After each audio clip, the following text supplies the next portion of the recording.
শুধু ফার্মের মুরগির দিকে যদি আপনি তাকান আপনার মায়া হবে। যে মোরগ মুরগি চঞ্চল ছিল, দৌড়ে এদিক সেদিক যেত, সেগুলোকে এমন ভাবে তৈরি করছে শুধুমাত্র মানুষের খাবারের প্রয়োজনে, যে তাড়াতাড়ি বড় হয়ে যাও, অল্প দিনের ভিতরে খাওয়ার উপযোগী হয়ে যাও। এটার জন্য জেনেটিক্যাল ইঞ্জিনিয়ারিং করে এটাকে এমন একটা পর্যায়ে নেওয়া হয়েছে যে এটা এখন আপনার ওই সবচাইতে দুর্বল, সবচাইতে আপনার অসুস্থ কোনো রুগ্ন কোনো মুরগির চাইতেও দুরবস্থার মধ্যে থাকে। আমরা যে সমস্ত খাবার খাচ্ছি এই সমস্ত খাবারগুলো বেশিরভাগই জেনেটিক্যালি মডিফাইড, জেনেটিক্যাল ইঞ্জিনিয়ারিং করা। নানাভাবে একটা খাবারের জিন, একটা ফলের জিন আরেকটার মধ্যে দিয়ে জেনেটিক্যাল ইঞ্জিনিয়ারিং করে সেটা স্বাদ পরিবর্তন, সাইজের পরিবর্তন, কালারের পরিবর্তন, অনেক কিছু করা হচ্ছে। এখন সমস্যা হলো যেই খাবারের মধ্যে জেনেটিক্যাল পরিবর্তন করা হয় ওই খাবার মানুষ যখন গ্রহণ করে তখন মানুষের শরীরেও তার প্রভাব পড়ে। শুধু শরীরে প্রভাব পড়ে তা না, মনস্তত্ত্বের মধ্যে প্রভাব পড়ে, চিন্তা চেতনায় প্রভাব পড়ে, এমনকি ইমানের মধ্যেও প্রভাব পড়ে। নানাবিধ দুরারোগ্য ব্যাধি এখন ঘরে ঘরে। সেটা অবশ্য আমাদের দেশে অস্বাস্থ্যকর খাবার, ভেজাল যুক্ত খাবার, ভেজাল যুক্ত ঔষধ এবং আরো নানাবিধ ভেজালের কারণেই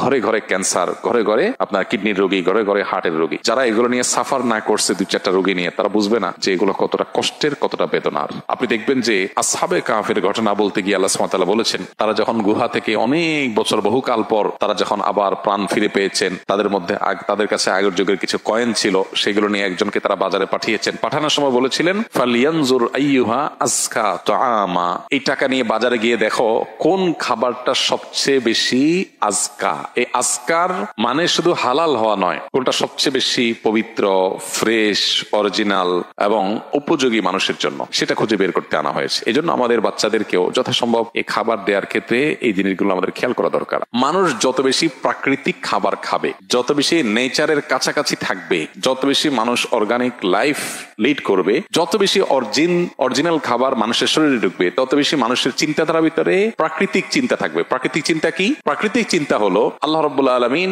আমাদেরকে প্রত্যেককে মুসলিম করে তৈরি করেছেন। কুল্লু মাউলুদিন ইউলাদু আলাল ফিতরা, প্রত্যেক শিশুই জন্মগ্রহণ করে মুসলিম প্রকৃতি নিয়ে, ইমানদার এই প্রকৃতি নিয়েই সবাই জন্মগ্রহণ করে। কিন্তু আজকাল দেখবেন ছেলে মেয়েদের মধ্যে ব্যাপক পরিবর্তন। আগের ছেলে মেয়েরা মা বাবার প্রতি অনুগত ছিল, এখন 5 ওয়াক্ত নামাজ পড়েও বেয়াদবের মতো আচরণ করে। মা বাবার প্রতি তাদের আনুগত্য নাই, তাদের উদ্ভট আচরণ দেখা যায় পোলাপানের মধ্যে। এই যে পরিবর্তন, মানুষের চিন্তা চেতনার মধ্যে দিনদারিতা নেই, আখিরাত মুখিতা নেই, মানুষ চাইলেও যেন দিনের পথে আসতে পারছে না, কোন একটা জায়গায় যেন বড় ধরনের বাধা আছে। এগুলোর অনেক কারণের ভিতরে একটা কারণ এটাও যে আমরা যে সমস্ত খাবার গ্রহণ করছি এই খাবারগুলোর মধ্যে কৃত্রিমতা আছে, ভেজাল আছে। আমরা শুধুমাত্র প্রসেসিং ফুড পাইলেই সেখানে গিলছি গোগ্রাসে, আমরা একটা বড় ফল পাচ্ছি খুশি হয়ে যাচ্ছি। একটা ছোট ফলকে যেটা প্রকৃতিগতভাবে একটা ছোট সাইজের হয় ওইটাকে বড় করার জন্য বড় কোনো ফলের জিন এনে সেখানে দিয়ে জেনেটিক্যালি মডিফাইড করে ওইটাকে বড় করা হচ্ছে।